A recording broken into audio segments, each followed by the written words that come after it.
जी, तो अब हम क्वेश्चन नंबर 6 की तरफ मूव करते हैं, जो क्वेश्चन नंबर 6 है। ठीक है, तो क्वेश्चन नंबर 6 में हमें प्रूफ डैट कहा गया Z1 Z2 belong to C mean complex set है। ठीक है, Z1 Z2 का conjugate is equal to Z1 conjugate और Z2 कॉन्जुगेट, ये हमने प्रूफ करना है। तो इसमें हम लेट कर लेते हैं। Z1 हमारे पास आ जी A प्लस अयोटा बी, और Z2 है हमारे पास C प्लस अयोटा डी। यहाँ आप कुछ भी ले सकते हैं, मैंने A B और C D लिया है। आप X Y U V भी ले सकते हैं या कोई और कांस्टेंट ले सकते हैं, कोई इशू नहीं है। ठीक है, तो लिहाजा मैंने Z1 लिया है A प्लस अयोटा बी और Z2 लिया है C प्लस अयोटा डी, और जो A B और C D है ये बिलोंग टू रियल नंबर कर रहे हैं। ठीक है, अब हम अगर क्वेश्चन की लेफ्ट हैंड साइड की बात करें तो अब आप देखेंगे लेफ्ट हैंड साइड में Z1 Z2 का होल का कॉन्जुगेट है, लेकिन सबसे पहले हमें Z1 Z2 का प्रोडक्ट लेना पड़ेगा, फिर हम उसका क्या लेंगे, कॉन्जुगेट लेंगे।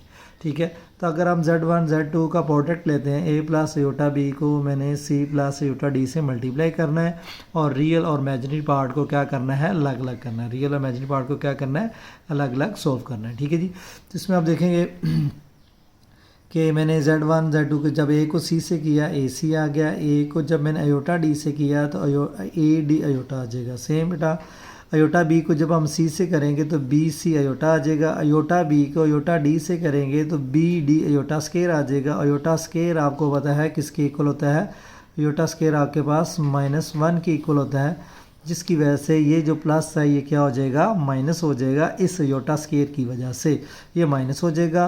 और उसके बाद ये दोनों इमेजिनरी पार्ट थे, इन दोनों के साथ अयोटा पड़ा हुआ था, तो मैंने अयोटा कॉमन ले लिया, तो लिहाजा AD प्लस BC आ जाएगा, और ये जो प्लस था ये माइनस हो जाएगा, और यहाँ से अयोटा क्या हो जाएगा, ख़त्म हो जाएगा, क्योंकि अयोटा स्केयर -1 होता है। अब आप देखेंगे कि जो AC है और ये जो BD है ये दोनों रियल पार्ट हैं, ये दोनों रियल पार्ट हैं, और ये जो AD प्लस BC है ये दोनों क्या हैं, इमेजिनरी पार्ट हैं, तो लिहाजा ये इमेजिनरी पार्ट आ जाएगा, ये रियल पार्ट आ जाएगा। अब हम इसका क्या लेंगे, अब हम इसका लेंगे कॉन्जुगेट। जब आप कॉन्जुगेट लोगे तो आपको पता है जो अयोटा के साथ वाला साइन होता है वो चेंज हो जाएगा माइनस में, तो लिहाजा Z1 Z2 ये हमारे पास लेफ्ट हैंड साइड का Z1 Z2 का conjugate is equal to AC minus BD minus AD plus BC, ये हमारे पास लेफ्ट हैंड साइड आ जाएगी। उसके बाद जब हम राइट हैंड साइड की बात करते हैं तो अब आप देखोगे राइट हैंड साइड में Z1 का कॉन्जुगेट है, Z2 का कॉन्जुगेट का प्रोडक्ट है। अगर मैं Z1 का कॉन्जुगेट लूँ तो आपको पता है ये जो प्लस है ये क्या हो जाएगा, माइनस हो जाएगा, और Z2 का कॉन्जुगेट लूँगा तो ये जो प्लस है माइनस हो जाएगा। ये यहाँ मैंने लिया भी हुआ है।